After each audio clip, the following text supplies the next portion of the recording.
So, good morning, everyone. We begin with chanting Universal Well-Being.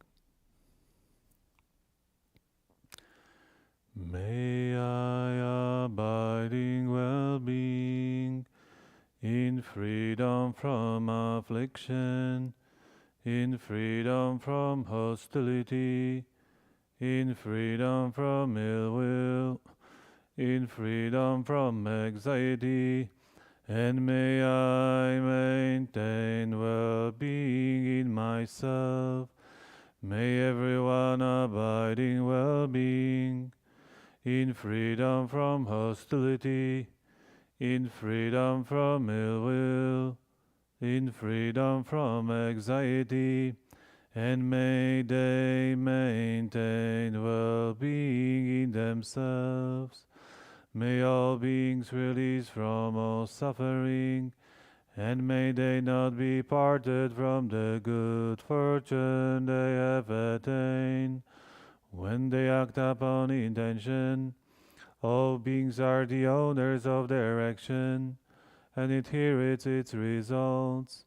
Their future is born from such action, companion to such action, and results will be their home.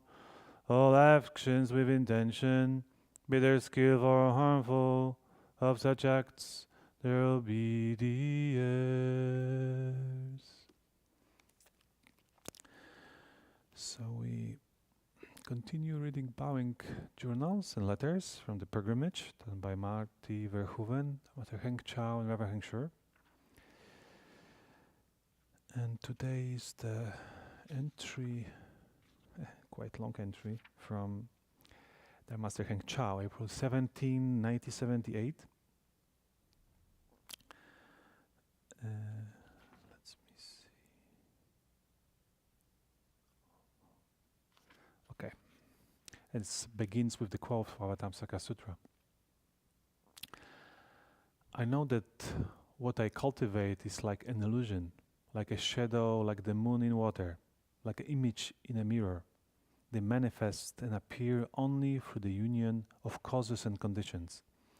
This is the way it is all the way up to and including the ultimate ground of the Tathagata. We have two cooking spots, a 1 quart and 1.5 quart aluminum pair that fit together. One cooks rice, the other vegetables. They were offered back at Golden Mountain before departing. Heng Shure and I were looking over the shiny new camp stove cooking set in the back of the Buddha hall. We were all excited about the idea of ruggering it if the mountain gear for a year or so. Pretty naive, but we didn't know what lay ahead. That we wouldn't be living out of an old station wagon and bowing through the streets of LA for months. The master came down and asked about the details of the cooking set. Huh? He said, we are wrapped up. I looked up and realized the master was examining us. Not the stove set. It was our attachments to dharmas and nice new things that was being checked out, not couple of bright tin pots. The pots are just dharma, tools we borrow temporarily. All dharmas are impermanent, even our way practices. They're not one thing that once obtained can reveal your true nature. And so the highest states in cultivation is non-attachments. In the Avatamsaka it says, a bodhisattva's mind does not dwell on the pleasures of the world, nor it's stained by attachments to what is practice. Dharmas are not fixed, nor can they be attached to. Dharmas is in the human mind. It all depends on the person. During a meditation session, a monk asked the Chan master, "Monk, there's a practice in Tibet or maybe China where you get into a little box and there is no light and no room to lie down. You can only sit up in lotus posture. There is only air in there. Some people go in for 3 years, some for their entire lives. What is the master's views on this? Is it a good dharma? Master's answer: I've never done it. All dharma's doors have their good and bad points. It's not fixed. If people are good, then no matter what methods they use, it is a good method. If the person is not good, then no matter what the method is, it is not a good one. The dharma is in the human mind. So it's said, when the proper person cultivates a deviant dharma, then the deviant dharma becomes proper. When the deviant person cultivates a proper dharma, then the dharma becomes a deviant. Later the abbot told us, when you are working hard and afflictions arise, you should be really patient. And then suddenly it will transform. And then you have finished cooking the bench. The sages does this, transforming all of the time, that the dharma will always turn. Cultivation is change.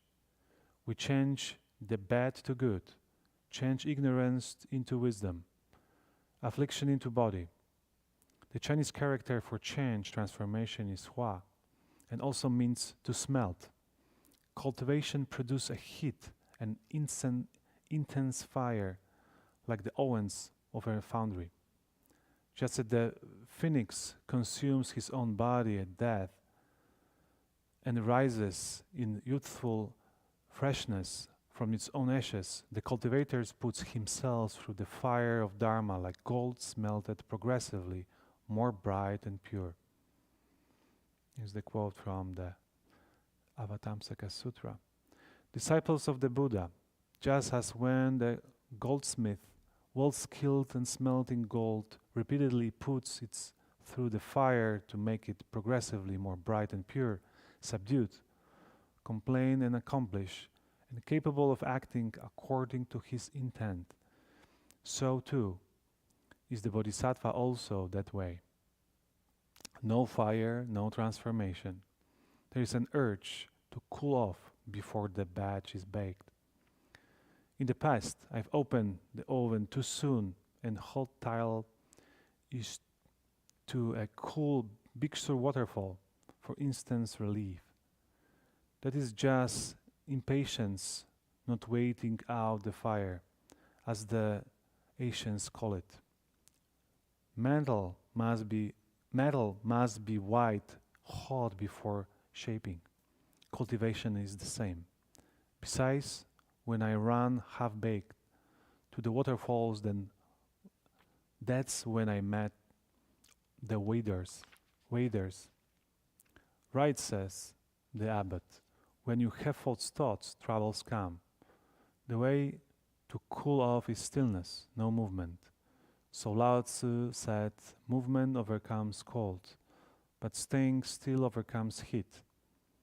So he, by his limped calm, puts right everything under heaven.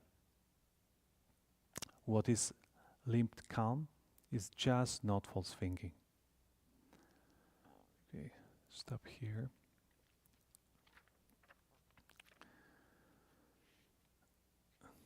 The important point, what is the real going on in our cultivation? What is the goal? Say, to illustrate that, I mentioned story, probably some of you know that, kind of famous in records of the Golden Mountain encounters. One time, the Master Hua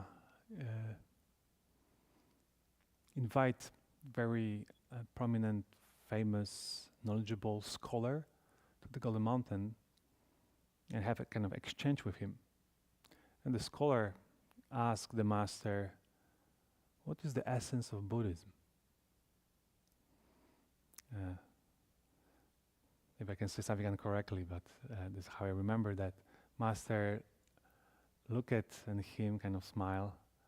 Well, I have so many smart students around, so maybe let them answer this question. And what is the essence of the Buddhism? So one of the students says, the monk, prajna. Master, well, close but not. Another, precepts. Master said, it's closer, but this is not the essence of the Buddhism. Another, samadhi. Not. The scholar was a bit impatient in a moment. So what is the essence of the Buddhism? And the master says, change. Change is the essence of the Buddhism. And he says, first we come to the monastery, you don't bring any weapons. First we want to cultivate to become humans. And after that we can change and be as sages. When we accomplish sagehood, people can be transformed into bodhisattvas.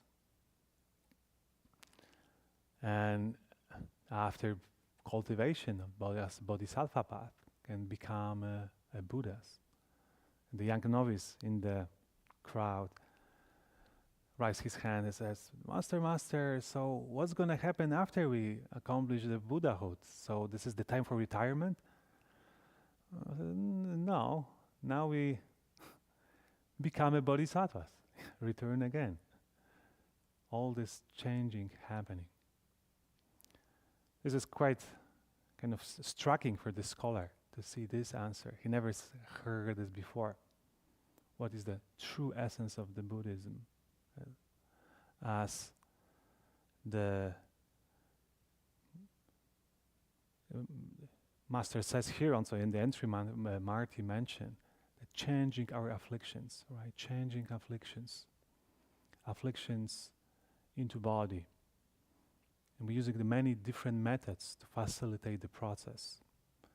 And the magic, magic is not called on the particular method of practice, even 3 years be closing in the box, but more of the sincerity of the heart, true effort, and and is this in our person, right? It's in our nature. So you're working with our nature, transforming it, and removing all these obstructions, coverings, shortcomings that naturally wisdom can come through. I think it's very important principle to understand that is the essence of this practice is changing, and this changing happening through the nature to the nature. It's not relies on the outside authorities, any deities, you can say even gods, and even the Buddha who just showed the way. Or even in the special method of practice.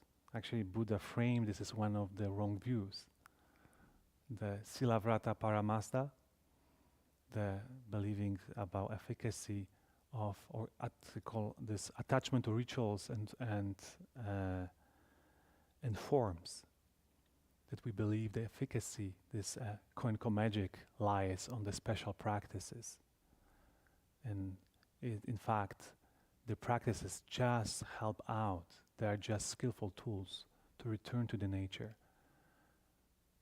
And the nature is transformed, the wisdom manifest. Okay, I see the time's up, so I'm stop here. We now do our practice and also encourage people to, if wish, to continue bowing through the day with the 10,000 Buddhas repentance. This is the amazing practice to cultivate and change all the bad habits and unskillful tendencies into the wisdom, into clarity and it's wonderful to do it together. So now is 3 steps, 1 bow.